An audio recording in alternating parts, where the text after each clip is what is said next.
Assalamualaikum Pak Cucu. Waalaikumsalam warahmatullahi wabarakatuh, Pak Haji. Ya gimana Pak Cucu kabar hari ini? Alhamdulillah baik. Ya alhamdulillah sehat Pak ya. Sehat. Ya mohon maaf Pak untuk kesempatan hari ini saya mengganggu aktivitas Bapak di hari ini Pak, karena ada sesuatu yang perlu saya obrolkan itu sama Bapak. Mangga siap Pak Haji, mangga. Ini Pak berkaitan dengan kasus kita Pak akhir-akhir ini gitu ya, di sekolah kita di SMP Negeri 2 Kroya itu bahwasannya kan ada beberapa kasus gitu ya Pak ya, antara yaitu kasus anak dengan kasus yang lainnya.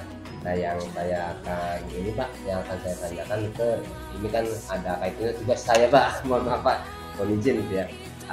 Tugas saya berkaitan dengan kasus yang lainnya. Kasus yang lainnya itu yaitu kasus dilema etika dan kebutuhan moral Pak. Nah berkaitan dengan itu Pak, mohon izin Pak, kira-kira menurut Bapak ini Mak, untuk mengidentifikasi antara kasus dilema etika dan kebutuhan moral itu kira-kira bagaimana sih Pak? Ya terima kasih nih Pak Haji Tala. Pertama memang ada beberapa kasus yang kita temui dan itu memang dilema, dilema dalam konteks mengambil keputusannya. Misalnya saja dalam konteks kasus proses pembelajaran, satu sisi bahwa Bapak Ibu guru itu memiliki tugas dan tanggung jawab mengajar di kelas sesuai dengan jadwal yang sudah diberikan oleh kurikulum gitu. Tapi sisi lain dalam konteks pengembangan profesionalismenya ya ada jadwal untuk mengikuti MGMP misalnya. Kemudian juga ada beberapa teman yang sekarang mengikuti guru penggerak misalnya, atau juga sekarang juga teman-teman kita yang ikutan kegiatan PPG. Ada beberapa waktu yang saya menemui bahwa kegiatan-kegiatan peningkatan profesionalisme dia itu berbarengan jadwalnya dengan kegiatan mengajar di sekolah. Jadi hal-hal yang kayak begitu kan, satu sisi bahwa dia punya tugas kewajiban di sekolah, sisi lain juga dia punya hak untuk peningkatan profesionalisme gurunya. Ini kan juga sebuah kasus yang harus diselesaikan gitu ya. Dan memang dua-duanya melaksanakan tugas dan tanggung jawab sebagai guru gitu ya, satu sisi di sekolah, satu sisi juga tuntutan dari kementerian gitu. Itu Pak Haji. Itu luar biasa Pak ya kasusnya Pak ya. Tapi memang sebagai guru juga perlu upgrade ilmu gitu Pak ya. Iya, peningkatan profesionalisme sekolah mendukung itu. Nah baik Pak, tadi kan artinya kan itu kewajibannya juga benar dan juga untuk mengupdate ilmu juga betul Pak ya. Iya, nah, iya. Kalau misalnya seperti itu Pak, kira-kira menurut Bapak gitu, bagaimana Bapak mengambil keputusan di sekolah tersebut Pak? Artinya pengambilan keputusan itu kira-kira yang seperti apa ketika menemukan hal yang seperti itu gitu? Iya betul. Pertama memang secara pribadi saya melihat dasar hukum kedua sisi kegiatan itu. Kalau dalam konteks yang tadi, dasar hukumnya kan dua-duanya ada gitu ya, dari sekolah dan juga dari dinas atau dari kementerian untuk teman-teman yang mengikuti SGP. Maka harus diambil solusi yang bisa mengurangi kekurang efektifannya. Misalnya ketika ada anak yang harus belajar, maka harus ada guru yang menggantikan gitu. Ada guru yang menggantikan atau guru piket yang kemudian menggantikan atau memberikan tugas-tugas yang bersangkutan sehingga siswa itu tidak terbengkalai, KBM-nya tetap efektif gitu ya. Iya. Ya baik Pak, itu sudah luar biasa Pak. Nah kemudian Pak, ketika menemukan hal seperti itu gitu ya, langkah-langkah apa gitu Pak yang bisa Bapak lakukan yang selama ini ketika menemukan hal seperti itu? Ya, langkah Bapak gitu. pertama tentu saya tidak bisa mengambil keputusan sendiri. Sebagai komunitas di sekolah, maka saya mengundang Wakasek yang ada. Kemudian dari Wakasek yang ada itu kemudian mengidentifikasi beberapa kasus yang mungkin terjadi di sekolah. Kalau yang terkait dengan tadi, berarti kan nanti dari kurikulum saya menugaskan pada kurikulum untuk mengkaji itu. Kalau misalnya guru piket siapa yang bisa ditugaskan, kemudian pengawasan siswanya seperti apa gitu ya, sehingga dua-duanya berjalan lancar, tidak mengganggu atau menghalangi kegiatan-kegiatan yang tadi sifatnya untuk kegiatan peningkatan profesional. Jadi tetap kami juga satu tim dengan Bapak Ibu Wakasek untuk menangani hal yang kayak begitu. Paling tidak keputusan yang diambil oleh sekolah itu tidak merugikan siswa, merugikan Bapak Ibu guru yang ada tugas lain gitu ya. Tidak merugikan siswa yang harusnya ada di sekolah gitu ya. Termasuk tadi supaya kepuasan orang tua juga tidak terabaikan gitu ketika misalnya anaknya sering tidak ada Bapak Ibu gurunya. Itu Pak. Luar biasa Pak. Kemudian berikutnya Pak, kira-kira hal-hal apa saja yang selama ini Bapak anggap efektif dalam pengambilan keputusan itu gitu Pak? Nah, jadi yang dianggap efektif itu yang menurut Bapak yang seperti apa gitu Pak dalam mengambil keputusan yang tadi antara dilema yang tadi Pak? Selama memang kerja tim Pak, kerja tim kolaborasi gitu. Sebab berpikir sendiri itu tidak lebih baik dari berpikir banyak diskusi ya.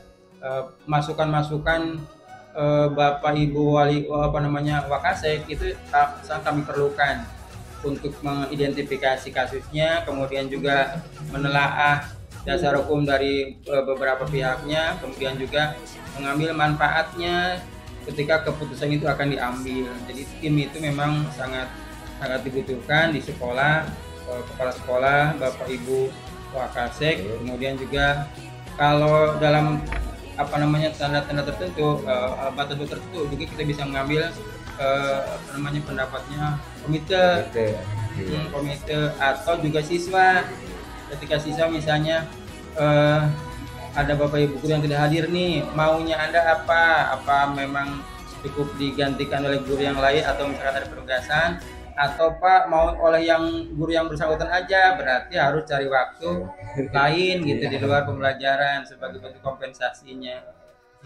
Gitu Pak. Tadi Pak, kemudian berikutnya Pak, kira-kira dilema yang tadi atau kasus tadi itu Pak, misalnya ya antara guru yang ada tugas kewajiban untuk mengajar kan, sedangkan dia juga harus menyelesaikan tugas yang diberikan dari Kemendikbud lah, katakan seperti itu. Nah, kira-kira menurut Bapak nih tantangan dalam mengambil keputusan itu kira-kira apa tuh Pak tantangannya tuh Pak? Tantangannya ya memang tadi itu ketika waktunya kadang-kadang ketika misalnya ada kegiatan momen penting misalnya ada kegiatan sedang pekan ulangan atau apa gitu ya, tantangan kayak begitu. Kemudian juga ketika ada momen penting dia sekolah kegiatan observasi misalnya kepada guru yang bersangkutan, hal yang begitu. Tapi memang tantangan-tantangan itu akan bisa teratasi kalau misalnya keputusan yang diambil oleh sekolah itu ya tadi berdasarkan tim kemudian mengidentifikasi kelebihan kekurangan apabila keputusan itu akan dilakukan gitu ya, sehingga bisa mengoptimalkan atau tidak mengurangi substansi kegiatan kedua pihak itu. Jadi banyak sekali Pak ya tantangan-tantangan yang berkaitan untuk mengambil keputusan. Iya betul Pak. Ya baik Pak. Kemudian berikutnya ketika misalnya Pak ada satu kasus yang seperti itu, apakah langsung diselesaikan atau ada jadwal tersendiri, misalnya minggu depan atau minggu berikutnya, itu kira-kira bagaimana tuh Kak?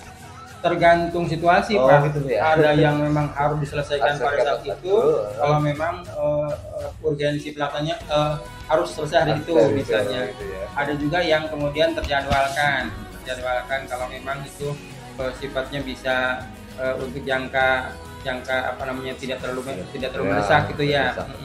Kalau misalkan pada saat yang bersamaan tadi siswa harus belajar hari ini sementara bapak ibu gurunya harus, berarti kan harus pada saat itu cepat diambil keputusannya. Tapi untuk hal yang sifatnya pembinaan lebih lanjut berarti kan itu bisa terjadwal. Jadi sesuai dengan urgensi keputusan itu bisa hari itu atau dalam kondisi berjenjang ada jarak terjadwal gitu ya. Ada jadwal itu ya kalau misalnya istilahnya kita terlalu kalau langsung eksekusi lah gitu ya. Betul. Baik Pak, untuk berikutnya Pak, nah kira-kira adakah seseorang atau faktor-faktor yang lain itu ya yang mempermudah Bapak ketika mengambil suatu keputusan tersebut? Ya pertama memang tim itu ada Wakasek, ada informasi dari Wakasek, kemudian ketika masalah itu ada baru diputuskan apa namanya ABCD-nya gitu ya. Kemudian juga kalau misalkan itu tadi yang sifatnya terjadwal, kemudian kita bisa mengambil apa namanya diskusi dengan komite gitu ya. Atau juga pada saat tertentu ketika Bapak Ibu pengawas pembina datang, kita menyampaikan kasus, kemudian kita diskusi untuk penyelesaiannya. Jadi secara bertahap sesuai dengan masalahnya bisa dilakukan secara kolaborasi dengan pihak-pihak lain gitu ya. Baik Pak, ini yang terakhir nih Pak. Ya, siap. Dan dari percakapan kita yang tadi itu Pak tentang berkaitan dengan kasus itu ya, terutama kasus dilema itu. Ya. Kira-kira nih Pak, menurut Bapak apa yang tadi kita petik dari obrolan tadi itu Pak berkaitan dengan kasus dilema yang tadi kita pertama kan memang setiap organisasi terutama di sekolah juga pasti menemui apa namanya kebijakan-kebijakan yang harus diputuskan gitu yang terkait dengan dilema itu. Kalau sekarang kita bicara tentang dilema etika, maka dari situ kita bisa mengambil berbagai macam manfaatnya, bahwa kasus itu harus diselesaikan dan penyelesaiannya harus bisa mengurangi dampak negatifnya gitu. Dampak negatifnya dikurangi, syukur-syukur kalau misalkan dampak negatifnya dihilangkan. Caranya tadi dengan berbagai upaya, dan upaya yang paling efektif tadi dengan tim itu. Ada kepala sekolah sebagai akhir dari pengambil keputusan, ada Bapak Ibu Wakasek, ada komite, dan momen yang mungkin apa namanya terjadwal adalah dengan Bapak Ibu pengawas. Baik Pak, terima kasih Pak. Tadi sungguh luar biasa ya Pak, yang mohon maaf sekali lagi Pak mengganggu. Jadi apa namanya hasil dari yang obrolan tadi sungguh banyak sekali Pak. Jadi kepala sekolah, jadi seorang kepala sekolah itu tidak semata-mata langsung ambil keputusan seperti itu ya. Pasti ada tim itu Pak ya. Tim, kemudian ketika itu harus mengidentifikasi terlebih dahulu, dan ketika istilahnya apa namanya ada jadwal untuk menyelesaikan kasus tersebut gitu ya. Sungguh luar biasa Pak. Mudah-mudahan kasus yang ada di kita di SMP Negeri 2 Kroya ini ya jangan terlalu banyak lah gitu Pak ya. Kalaupun banyak juga bisa diselesaikan dengan baik gitu ya. Dengan apa namanya perbincangan atau kebaikan yang lain kayak gitu. Amin. Terima kasih. Itu saja Pak. Mohon maaf sekali lagi mengganggu tadi atas waktunya. Mudah-mudahan Bapak selalu sehat selalu. Amin. Mudah-mudahan di sekolah kita kegiatannya berjalan. Amin. Ya. Terima kasih Pak. Itu saja. Wassalamualaikum warahmatullahi wabarakatuh. Waalaikumsalam warahmatullahi wabarakatuh. Iya, terima kasih Pak.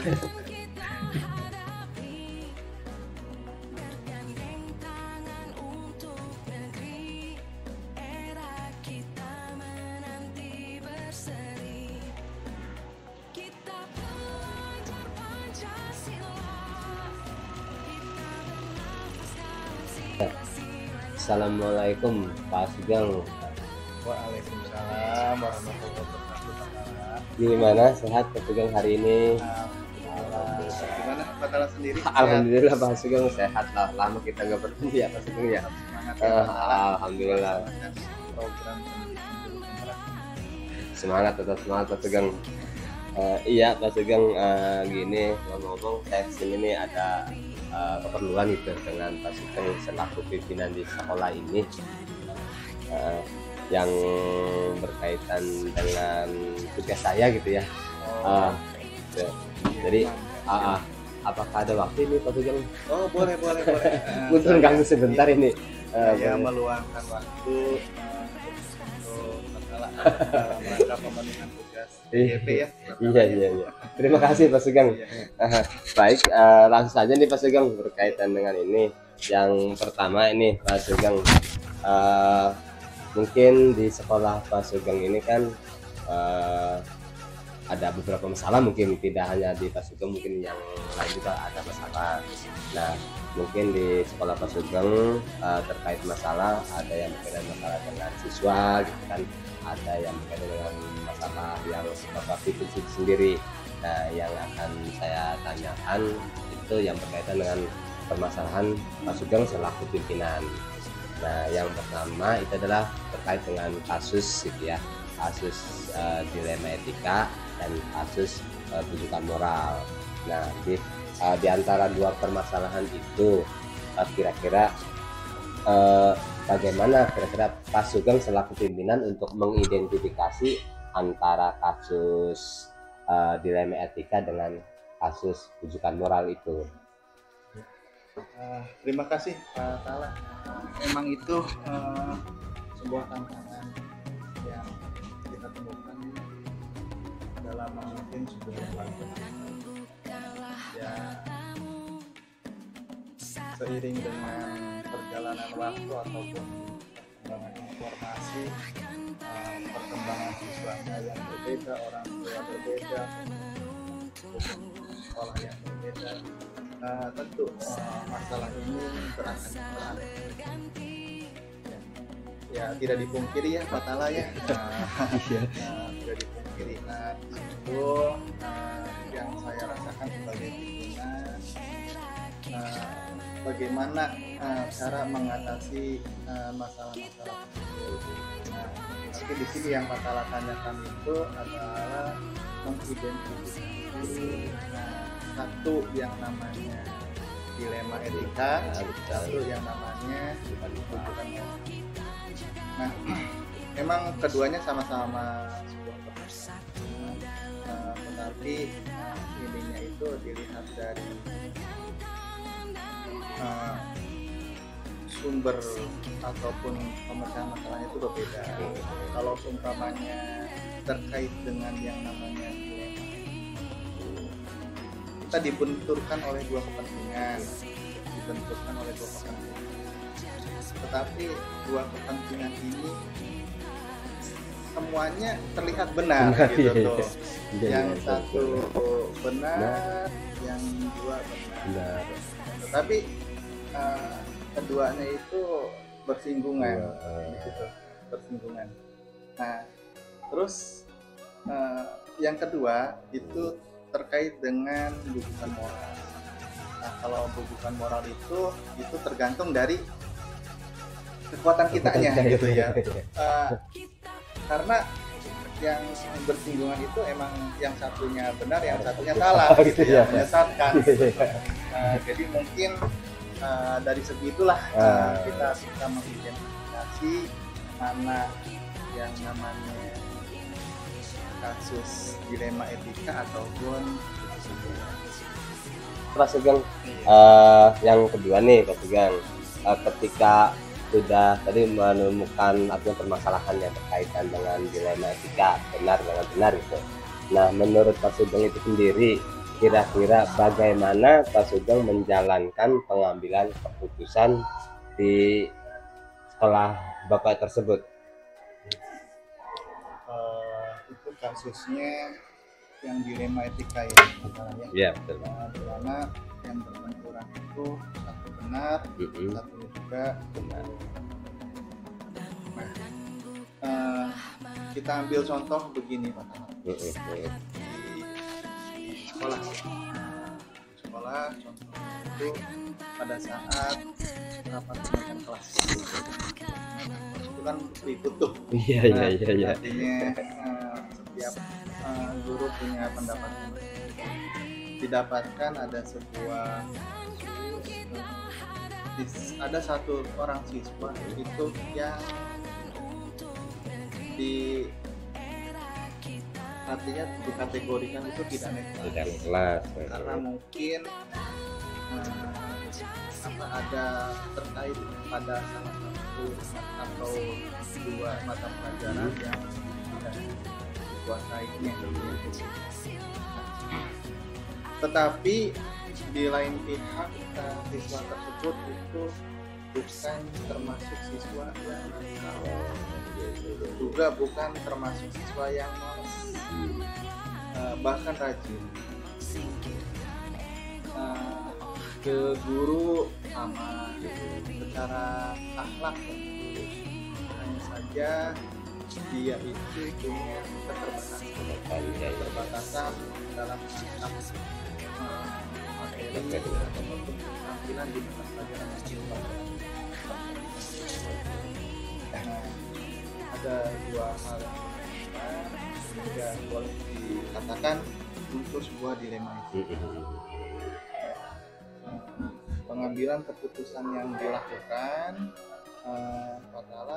kuncinya satu. Ya, gimana apa tuh Pak? Komunikasi. Oh, komunikasi itu ya. Komunikasi berarti komunikasi dengan siswa atau dengan antara pihak terkait ya, dan juga kita juga meminta pertimbangan keputusannya. Contohnya si guru tersebut dan juga siswanya yang mempunyai masalah ya. Terus kita libatkan juga orang tuanya. Kenapa berbagai pihak? Karena kita memberikan kesempatan pada guru, kepada siswa, kepada orang tua untuk menyampaikan sudut pandang. Mungkin akan berbeda sudut pandangnya guru tentunya yang bisa dilihat guru gitu ya, kemampuan siswa tersebut. Sudut pandangnya siswa mungkin masalah yang dihadapi oleh siswa tersebut dalam menghadapi mata pelajaran tertentu. Sudut pandangnya orang tua, ya permasalahan yang ada di dalam, sehingga nanti dari mempertemukan ketiga sudut pandang tersebut diharapkan keputusan itu bisa diambil berdasarkan pertimbangan yang berkeadilan atau yang iya, luar biasa Pak tadi penjelasan apa yang Bapak Sugeng sampaikan gitu ya, terkait dengan itu tuh Pak Sugeng, antara benar dengan benar tuh. Nah kira-kira nih menurut Pak Sugeng nih kira-kira langkah-langkah apa gitu ya yang Pak Sugeng lakukan ya, yang selama ini Pak Sugeng lakukan gitu maksudnya. Kira-kira langkah-langkah apa sih Pak Sugeng yang sudah Bapak Sugeng lakukan? Terima kasih Pak Bapak. Ya tentunya untuk menghindari kita dalam salah pengambilan keputusan, tentunya kita harus piawai dalam mengambil keputusan, apalagi ini terkait dengan dilema. Ya langkah yang pertama itu kita nih harusnya fakta bukti evidence bukti ya dikumpulkan dulu fakta-faktanya. Mungkin kalau kasus yang pertama tadi fakta dari gurunya apa aja yang terkait yang tadi anak yang punya permasalahan di guru tersebut itu Pak, ya mata pelajaran tersebut. Kita juga tidak lupa mengumpulkan fakta dari anak tersebut. Anak tersebut itu faktanya bagaimana, berasal dari keluarga yang seperti apa, terus keadaan di rumahnya bagaimana, terus kebiasaan harian yang biasa mereka lakukan itu apa itu. Nah itu fakta-fakta yaitu terkumpul dari berbagai pihak. Yang kedua itu kita mendengarkan mendengarkan penyampaian dari semua pihak, dari guru, dari anak, dari guru, dari anak. Nah, dari permasalahan yang terucap dari guru dan anak, kita analisis. Nah, itu yang ketiga ya, masalahnya yang biasa kan, menganalisis kira-kira konsekuensi apa nih dari setiap kemungkinan yang bisa dilakukan nih dari kasus-kasus yang terungkap. Nah, kalaupun seumpamanya dari analisis itu toh belum terjadi ataupun belum bisa ditarik sebuah keputusan, maka kita jangan segan-segan untuk berdiskusi dengan pihak yang berkepentingan. Oh iya, berdiskusi apa ya?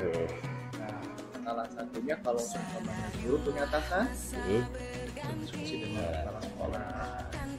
Nah, siswa bernaung di dalam keluarganya, mereka pasti menghubunginya itu adalah orang.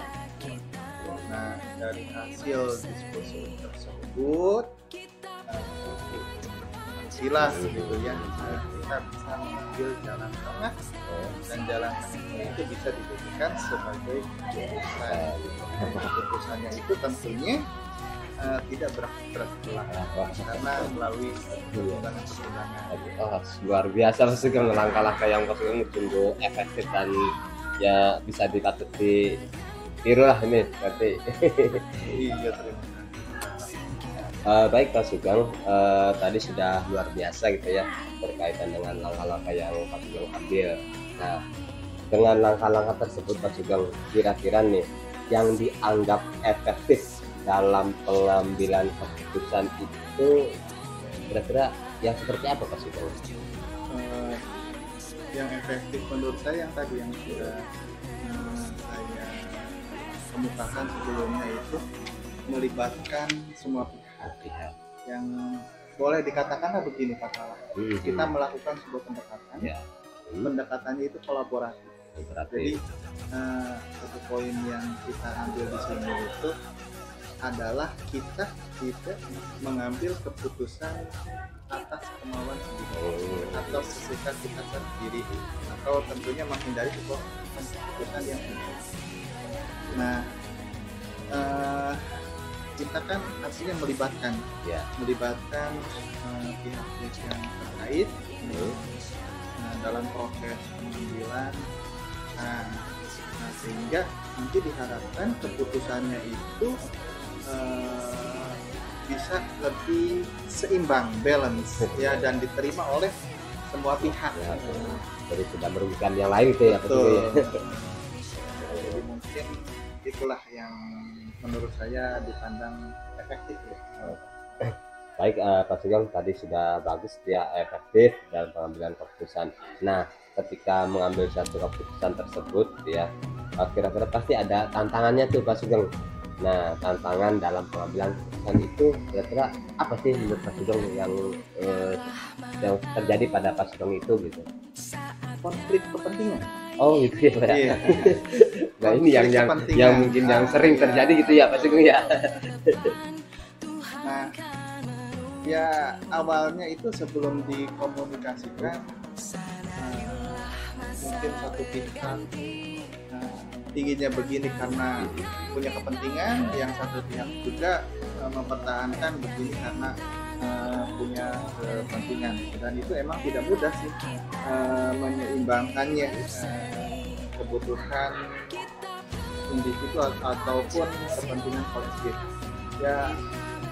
Itu tantangannya, satu konflik. Nah, terus yang selanjutnya bisa jadi tekanan dari pihak luar ya. Dari luar ya. Tekanan dari pihak luar. Mungkin saja dari orang tua, mungkin saja dari komunitas luar ya, yang bisa ya berpotensi menambah kompleksitas situasi. Lumayan artinya lumayan ini apa ya, berat ya, apalagi tantangan dari luar gitu ya. Betul Pak. Aduh, sungguh luar biasa Pak tadi yang didapat tadi Pak Sugeng. Baik Pak Sugeng, tadi sungguh berkaitan dengan pengambilan keputusan Pak Sugeng tadi sungguh luar biasa gitu. Nah kemudian berikutnya Pak Sugeng, kira-kira dalam penyelesaian kasus dilema etika yang tadi Pak Sugeng hadapi gitu ya, nah kira-kira apakah ada jadwal tertentu atau gimana itu Pak Sugeng? Nah kalaupun misalnya ada jadwal gitu ya, kira-kira bentuknya yang seperti apa tuh Pak? Dalam pengambilan keputusan ya Pak. Iya. Itu mungkin tergantung dari jenis permasalahan. Iya. Ada sebuah permasalahan yang justru kita lihat ataupun kita nilai tingkat urgensinya itu harus segera diselesaikan. Itu mau tidak mau harus segera Diselesaikan. Ini karena masalah timing aja kan ya. Betul. Nah, kenapa pertimbangannya harus segera diselesaikan? Mungkin di sini untuk mencegah kerusakan yang lebih lanjut. Mungkin ada risiko-risiko yang kita pandang bisa terjadi apabila permasalahan itu tidak segera diambil keputusannya. Namun ada juga kasus yang berbeda, dalam artian kita mengambil jeda dulu, untuk apa jeda itu? Untuk berpikir, untuk berpikir lebih mendalam atau berkonsultasi dengan tim. Nah, jadi pada intinya saya tidak memiliki jadwal tetap ya, tetapi saya lebih mengutamakan evaluasi yang tepat gitu ya terhadap kompleksitas kasusnya. Berarti ketika itu dievaluasi Pak ya penyelesaian bentuknya. Baik Pak, kira-kira nih Pak, ketika mendapatkan suatu kasus atau permasalahan tersebut Pak, adakah seseorang atau faktor-faktor lain yang mempermudah ketika Bapak mengambil suatu keputusan di kasus dilema etika tersebut Pak? Lingkungan tempat kita atau lembaga tempat kita berada itu kan sekolah. Pendekatannya adalah pendekatan komunikasi. Teknisnya itu secara kolaborasi, sehingga ada pihak-pihak yang sangat membantu. Contohnya boleh katakan yang pertama itu Wakasek. Wakasek apa ya? Wakasek itu boleh dikatakan tim ahlinya. Kasus yang terjadi di kegiatan ekstrakurikuler atau kejuruan, kasus yang terkait dengan orang tua, tentunya Wakasek dan terus yang kedua kemungkinan juga yang komite sekolah.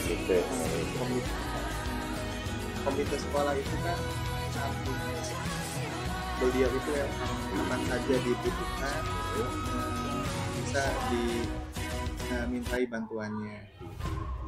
Dan terus apabila kasusnya itu ada nyerempet keluar sekolah gitu ya, di lingkungan masyarakat, tentunya di sini kita membutuhkan bantuan dari pamong desa.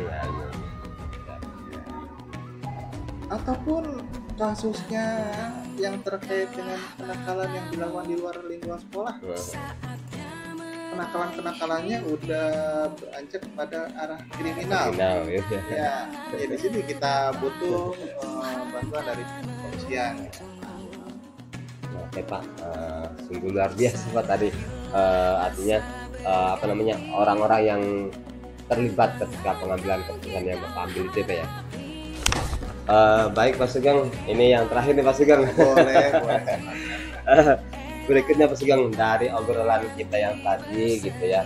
Nah kira-kira nih menurut Pak Sugeng apa yang dapat Pak Sugeng ambil atau yang dapat Pak Sugeng petik dari obrolan kita yang sekarang ini Pak? Tentang pengambilan Dilema ITK.